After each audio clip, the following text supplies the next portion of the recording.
What's up everybody, Unrested here, and right now I am in Namba Hatch in the subterranean underways and underground corridors, navigating my way to my Friday night job, which is just a small, short, part-time job. I work for only 4 hours. I work at a casino, which is a nisemono casino. That means it's fake gambling, because gambling's illegal in Japan.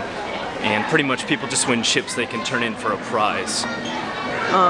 When I'm out by this area, it's really noisy. It's really Natsukaishi, and if you don't know what that means, what the word Natsukaishi means, it means nostalgic, or to wax nostalgic. And when one waxes nostalgic, they're thinking about the past, they're thinking about their origins, and they're looking over their roots and where they came from. And that's kind of what I do when I come out in this area. Namba's where it all started for me. I first got my job with Nova, a company you may have heard about, still exists, notorious for having gone bankrupt and left tons of gaijin homeless in Japan. Horrible place, still a horrible place. I don't feel bad at all about talking mad smack about them. And that's where I started. I started with kind of a thrown to the dogs situation, making my way from there. Sakuragawa was my first apartment, and that's very close to here. Considered kind of a rundown ghetto area, but in terms of crime and danger compared to Japan and Florida, where I came from, it's a candy land. Anyway, recently a question I'm getting is the origins, the roots of JFAQ. How did it all start? Even the name Unrested, why do you have that name? Well, to go over it quickly, Unrested just comes from the fact that I've always liked reading about the undead, life after life, and the zombies that are in all different types of fiction throughout history. And the name I always gave zombies were the Unrested. I personally like to give them that name because it's kind of what they are. They never went to that RIP stone in the ground. They never got to rest, Unrested. And also, I kind of find myself attached to that name because I myself always feel like I'm unrested in the sense that I'm never finished with a day or what I want to accomplish. I'm never rested with anything that I've started up, any project I've started, and that's kind of my attitude. You're always unrested, you're always unfinished, you're never totally able to lay calm if you're really pursuing something fervently. And so that's kind of why I've stuck with that name all this time, and I don't ever plan to change it. JFAQ itself, Japanese frequently asked questions, in case you never knew what that stood for, it comes from actually the beginning of the first 5 videos I made on my channel, which had no talking at all. It was just me walking around Japan filming, and I was doing it just to show some friends back home what Japan looked like. And that's when the questions started to come in. A few random strangers watched my videos, as they do on YouTube.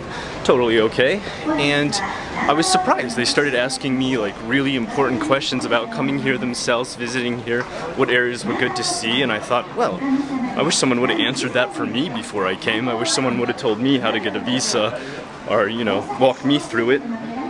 So I thought, oof, why not do something for the crowd watching this and make a JFAQ about it.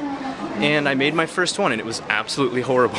I had little to no personality on camera. Most likely I was dealing with some performance anxiety, or I guess stage fright if you will, or camera fright, whatever you would call it. And pretty much from there, 50 people joined my channel, and then I made one other one. I forget what it was about. I think it was getting a visa in Japan, and people went wild for that. I got like 1,000 subscribers in like a week, and I couldn't believe it. And then from there, Give Me a Flake Man Victor, he helped me out. He spotted me on his channel and gave me a little part in one of his videos, and I still got to thank him to this day. That really upped my subs a ton. And since more and more people were watching it, more and more people were dedicated to actually sending in really great questions, I thought, man, I need to go full throttle with this thing, and I started making videos almost every day. That's crazy to think about now, considering how busy I am now. And that's kind of how the origin started with this whole thing. Now, as for this area of Namba, as I said, it was Natsukaishi, a place where I wax nostalgic. I started here with everything, and I'm still very close to this area. I live in Tennoji now. It's only about 2 stops down on the train, and it's awesome. There's nothing I regret about moving to Japan.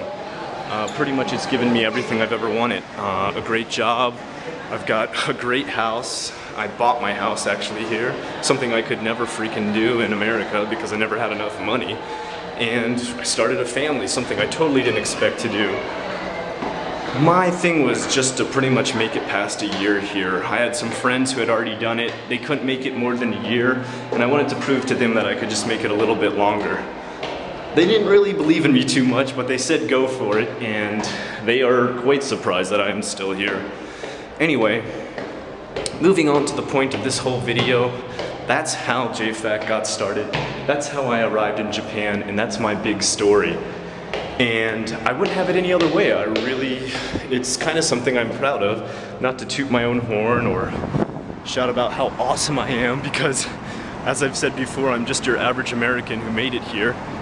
And, you know, even to this day, I don't work any kind of spectacular job. I'm little more than a average paid illustrator for small-time publishers that do RPGs.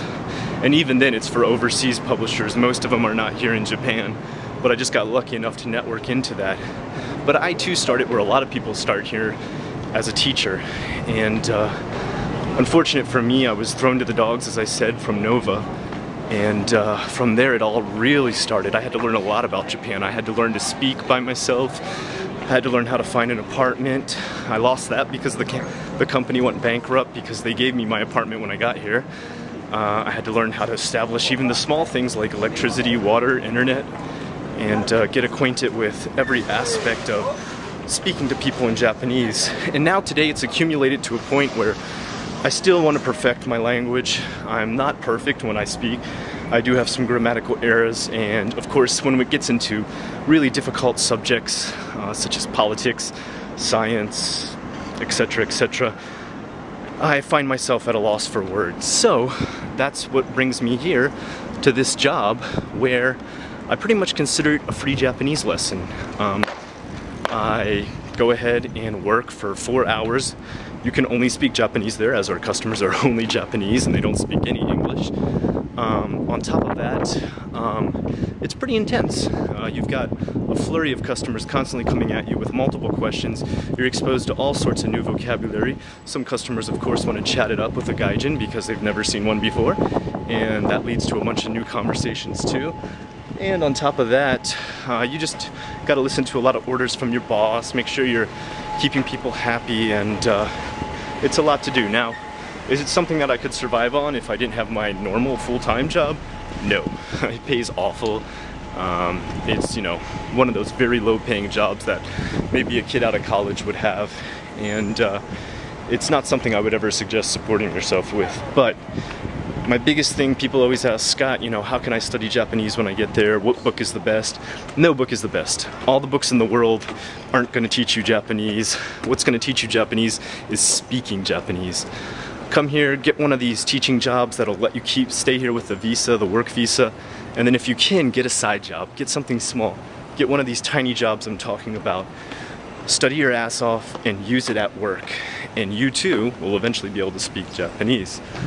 Until next time, I'm Unrested. I'm gonna go ahead and end this video with some shots of downtown Osaka, add some music to it, and that's kind of old school for me. Let's do it that way. I'll see you again.